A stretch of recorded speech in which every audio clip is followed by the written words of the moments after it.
Chris here with a suitcase and something different that arrived in from Realme. They've sent out this limited edition GT Explorer. It's come in this reviewer's case here, suitcase design that states here, mastery beyond speed. I always like getting these special packs, so let's get this unboxed, take a look at what we get. At least the reviewers get this. So we've got the Explorer edition right here in the suitcase because it's got this suitcase design to it, and you'll see why shortly, and a few extra goodies that Realme has also included here. Hey, we've got the phone with Naoto Fukusama's signature on it. He's the designer behind this suitcase design. And in this little pack, there's really things here for us reviewers only, but I'll just show you too because it's cram-packed full of just Realme items. Some magnets, a few of those, master of speed, and we get all the stickers right here, okay? It's actually a lot of them, quite a few. And some postcards with photos that Realme fans have taken on Realme phones, of course, and then a strap for the suitcase, Realme branding with the Dare to Leap on it. Now for the box content, so obviously the phone right here, and I'll get onto that shortly. We've got our Type-C cable here, so it's the typical Realme white Type A to Type C. SIM tray tool just there, and our suitcase design case for it. I do like the look of that, and we've got the designer's signature on it, just like on the back of the phone too.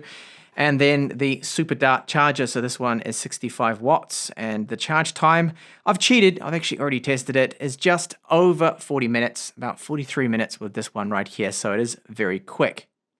Now the design of this one I really do like. So we've got with this one vegan leather on the back, and it's the Voyager Grey color they call it. There's also a Lunar White and a Daybreak Blue. Now this very, very nice feeling in hand, super premium. It does not feel cheap at all. There is a metal frame around the outside. The thickness with this one is 8.8 millimeters, and the weight of it is not too bad. It's 183 grams. Now, if you get the one with the glass on the back of it, that brings the weight up then to 185. And what they've done with the cameras here is a nice look to it. We don't have any huge Dare to Leap on the back branding here, and we've got the designer's signature right there, Realme, of course. And this does have a nice feel to it, grip, and it's not really that slippery. When it's cold, it might be a tiny little bit. Of course, you can put the case on it with this one. So for the main camera here, this is 50 megapixels. It's an IMX766 from Sony f1.88 aperture. And it's the first optical image stabilized camera from Realme, and it's good to see they're doing this. We have a 16 megapixel ultra wide and a 2 megapixel macro in this one, and dual tone LED flash. So there is a curvature to the screen. I'll get onto that a little bit, that it does shift out. And we've got an in-screen fingerprint reader here, which I personally find to be too low, okay? It should be about here. When you're holding it, about there is comfortable, right? And you have to move right down to get to it. But it's quick and it is fast. And you can see a little bit of banding coming through on the screen there, and that's normal. So the bezels left and right, because of the curvature, don't look bad at all. We've got a little bit at the bottom, but not bad. Front-facing camera here, this one is 32 megapixels. It's the IMX615. Down the bottom, Type-C port. Now, it does not support video out, sadly, with this one. Antenna line, because it is a metal frame around the outside with this metallic gray finish, which looks great, feels great in hand. Microphone right here, the loudspeaker, and our SIM tray. So it takes 2 nano SIMs with this. There is no micro SD card support. On the top of the phone, another 2 antenna lines there, and our microphone used for noise cancellation in calls and for stereo with the video footage. So this is an excellent display that they've gone with here, Realme, for the GT Explorer. We've got a screen from Samsung. It's AMOLED, 6.55 inches, 120 Hertz, and a touch response rate that is 480. Now, I do have DC dimming turned on. In person, I don't see any flicker. On camera, you can see this banding that is happening a tiny little bit, and I don't know why that is really showing up there. So the screen brightness tops out at a very impressive 920 nits, which is great. And you do get plenty of options in here too as well for the screen. So you got eye comfort mode, white balance can be adjusted, the color mode too. You can tweak that, and DC dimming can be turned on and off through the Labs setting, Realme Lab. You'll find here DC dimming, which I do have on there, which is good. And I wish this setting was part of the display options. So the touch gestures, very easy to trigger, and no real problems with them. Because it does have the curvature, this AMOLED, you will notice a little bit of color shifting on the edges. I really do wish that this was a flat screen. The phone runs Android 11 and it is Realme's UI 2 that we do have on board with this one here. And you take a look at About Phone there. Now I have 12 gigabytes of RAM with this particular model. And if you jump into the About Phone, you can add some virtual RAM. This is basically a swap file, caching, whatever you want to call it. It's named RAM expansion, which I do find a little bit misleading. It's like that internet joke when people say, I downloaded 2 gigabytes more of RAM. Well, with my 12 gigabytes of hardware RAM, I can add the virtual RAM right up to 7 gigabytes if I wanted to do so. Now, I do find the UI performance is excellent. This is really, really quick, fast, responsive, loading times, going through recent apps too. Not a problem. Everything is just really quick here. And I would say it feels very, very similar to my experience with Oxygen OS. And if you're looking at compared to Realme and Xiaomi UI performance, I do believe Realme is winning the battle here when it comes to the fluidity of their launches and their UI. Now you will see I've got Google Play Store. It works, it functions well, but it was not originally there because this is a Chinese version that was sent out to me. So you've only got English and Chinese with the languages with this. Now it's very easy to get Google Play Store on here. Go to one of those sites that you can download the APK file. Away you go. It's going to work fine. So you can see performance in here really good. But let's jump into just a few other things I wanted to point out.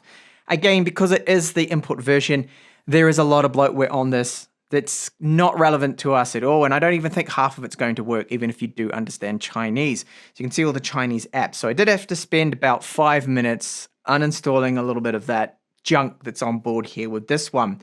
So the internal storage, really quick, UFS 3.1 spec with this Snapdragon 870 that we've got that's powering all of this. And you can see that those speeds there are really impressive. Good random reads and writes, and the sequential read very high there. And this is not going to bottleneck it at all. Now, the 870 performs really well, that Snapdragon. You can see 25 average frames per second with wildlife. This is a 3D Mark benchmark, and that is a decent score. Very, very good. And I like this chip just as much as the Snapdragon 888. And in ways, I think it's actually better. It doesn't, in my experience, get as hot. GPU performance here is very, very high. And look at the score, over 700,000 for Antutu. That means that this, yes, is definite flagship performance. You can see the battery went down 7%, temps went up 7.6. Kind of normal here with this one. So it doesn't have Widevine level 1 support with this because it's a Chinese ROM. Okay, so if a global version comes out, it should eventually have level 1 support here. Camera 2 API is supported here, level 3 maximum support. So like I say, with other videos, check for Gcam ports if you wanted to test them out on this. Excellent wireless speeds, very, very good. We don't quite get gigabit speeds as what I've seen on the GT Master Edition. It's still not far off at the lower point here. Very good. So if you're quite a distance from your router, you still get some decent speeds compared to some of the other phones I've reviewed out there. So charge time, okay, it went a little bit silly here. This is the monitor for the charge times with Antutu's benchmark app. Actually has this in there.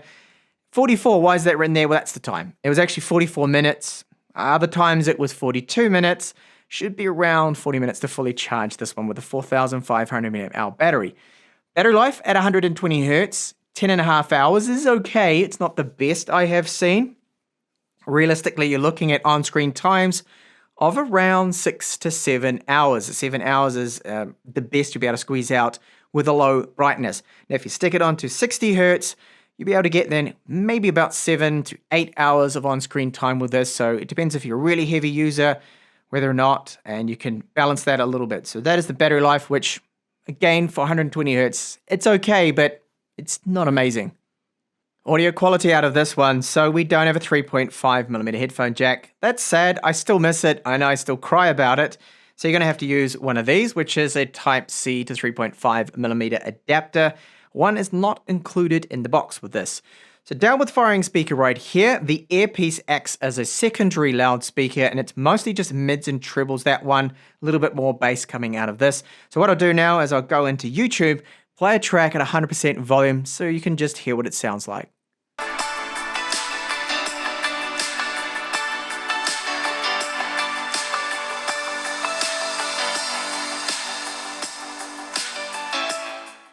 And what is the verdict on those speakers? So the loudness is good. They don't actually sound too bad. And overall, I think most people will be pleased with these loudspeakers.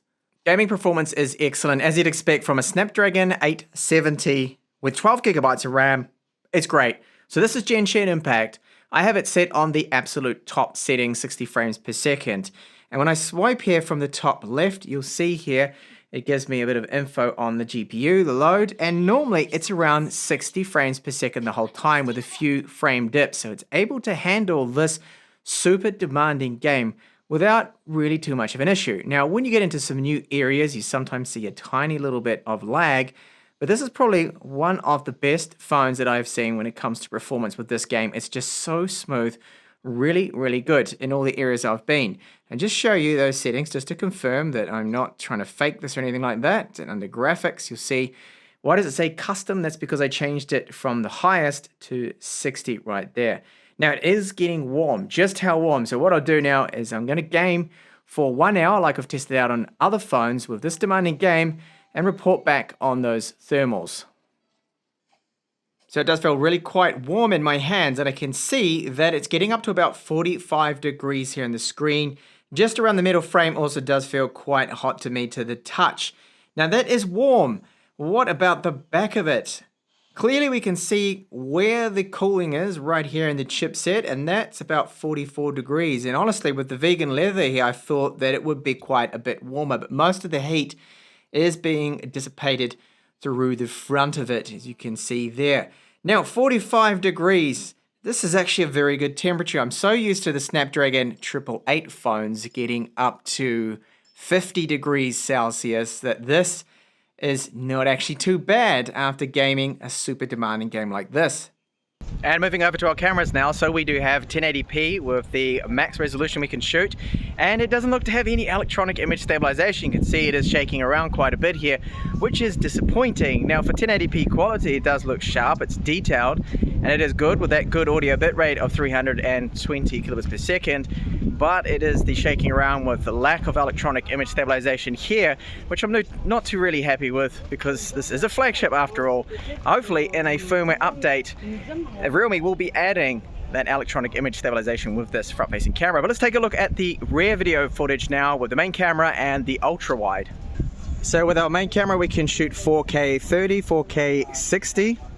Optical image stabilization, which is the first phone here for Realme to actually have optical image stabilization with this Sony sensor, and it is applying some electronic image stabilization. Very smooth, as you see as I walk along here.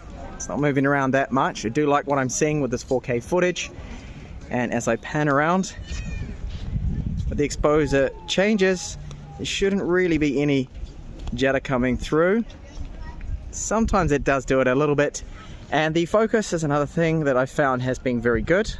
No issues at all with this one. You can see it's a very quick focus, and most phones are nowadays pretty good with the autofocus.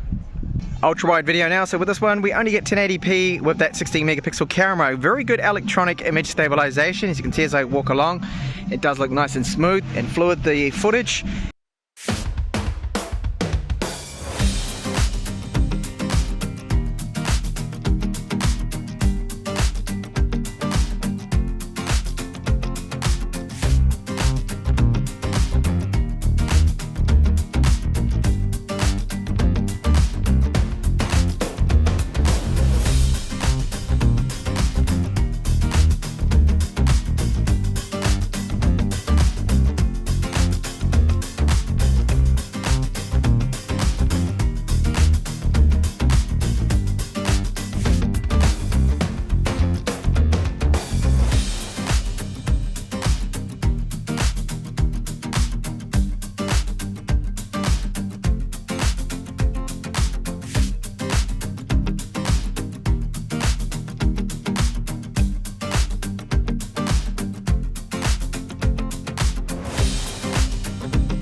Okay, so the GT Explorer Edition, what do I think now?